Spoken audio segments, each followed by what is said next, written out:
All right, thinking we're gonna try something different today.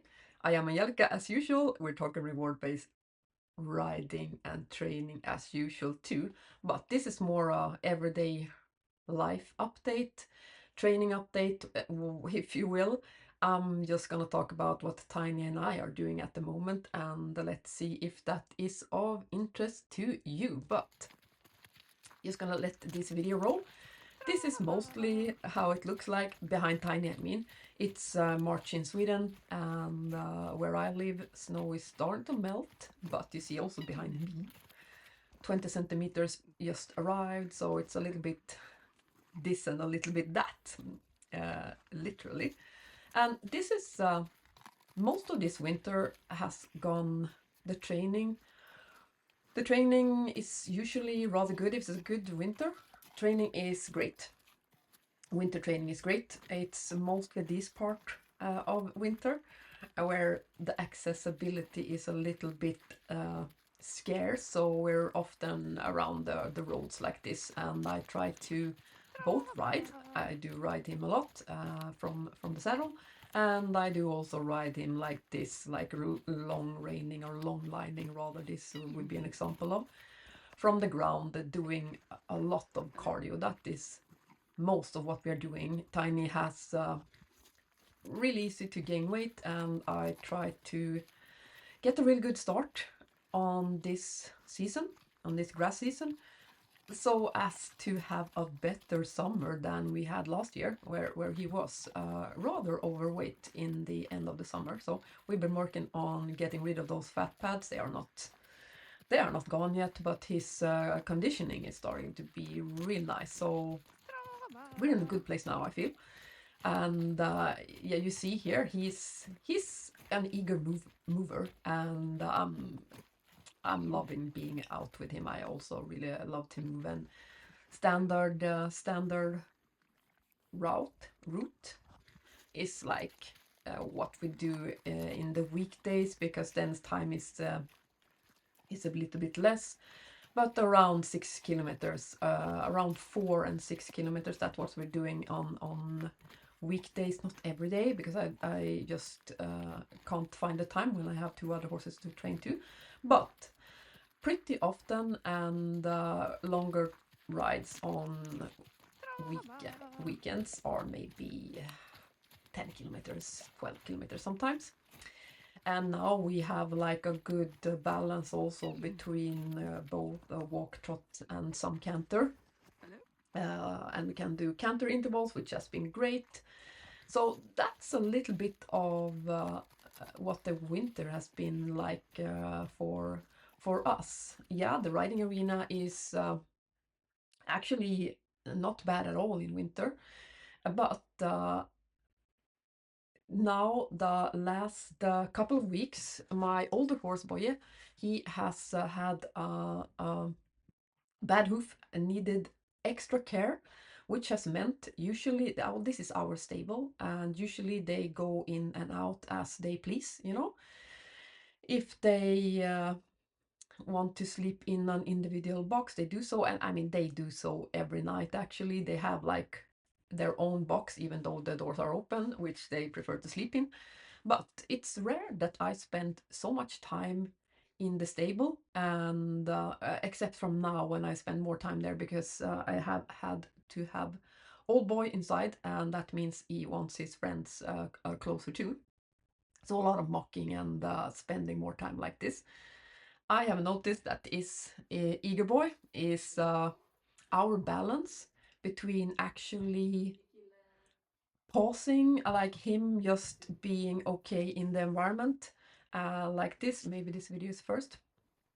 You know, when I fix stuff in the box, I want him to just chill and do his thing and check out the environment, you know, like in a relaxed manner, even though you see I'm wearing my treat bag, which I always do. And I have worked a lot on this balance in other parts of where we live in the paddock and the riding arena, and you know, but actually very little here.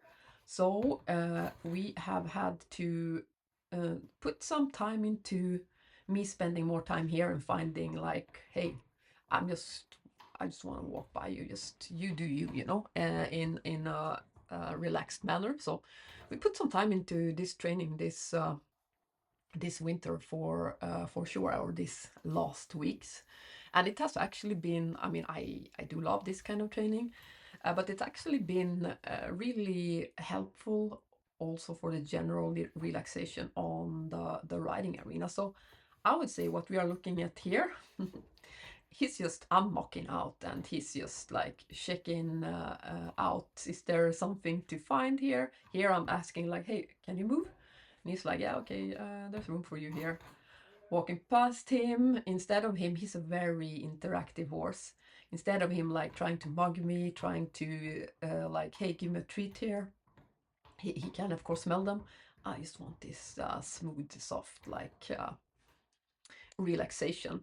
I also do I also do like what we might call regular training sessions with a little bit more precision, with a lot more precision. Let's see where it is there. But Tiny is already a horse that has like an easy time for these like precision behaviors. Here I'm asking him to put his fetlock there into my hand. It's partly a gymnastical exercise and partly a hoof lift I want to build on for other stuff that we are going to do. And I mean, he's really picking stuff like this up super easy. You see him here. I mean, we have gotten further enough that I'm asking for a little bit more of this behavior and see if he can get it. That's why I don't reinforce the first attempts that he is doing. But he has an easy time with this. So having sort of the 80-20 rule get a going for you here is not a bad idea at all. And what does that mean? Like, that you can do stuff like this, you know, like here. Just, of course, you have to build them up as per usual, like you have with every behavior.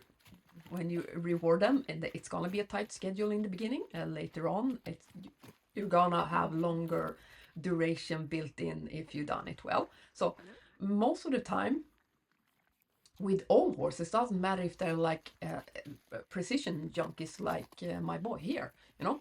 But especially important if your horse is really good at precision behaviors. I love those horses. But to also get the idea of building up those more unspecific behavior, just walking straight forward here on a loose rein, for example, or following a nose target after the long side for one long side, or maybe even two, to build up those foundation behaviors really, really well before you start to mess about with higher precision behavior. That is for sure super important to keep relaxation, and what seems to also be one of the things that makes people leave positive reinforcement, because they seem to feel like, well, I mean, I would hate if it was like that all the time too, that we can't have relaxed time together anymore. It's just training, training, training. The horse is too invested in the actual session training and less invested in just like hanging out together, which is something that the rider then miss. The rider here being human in general, the horse trainer, whether that is from the ground or not, you know. So I think it's super important for all of us to remember that hanging out time is super important, as well as investing in just bigger behaviors that are like not, oh, I want you to bend a little bit in the neck, flexing the pole. To get into precision behaviors is often really easy when we start to mark and reinforce them properly. But these things, you know, can take a little bit more time for the reward-based horse. So it's a little bit the opposite from traditional training, where just walking on a loose rein often is something that the horse learns, like nothing, no news is good news, and here you actually have to build up those behaviors. So yeah, now I ended up talking in general here, but I'm let's see what you say here, if this is actually something that someone wants to watch. But if it is, let me know, and I'll do a couple of more every now and then and update you on also more riding arena work, which is when the ice is gone, it's gonna be more of that too. So all right, that's it for now.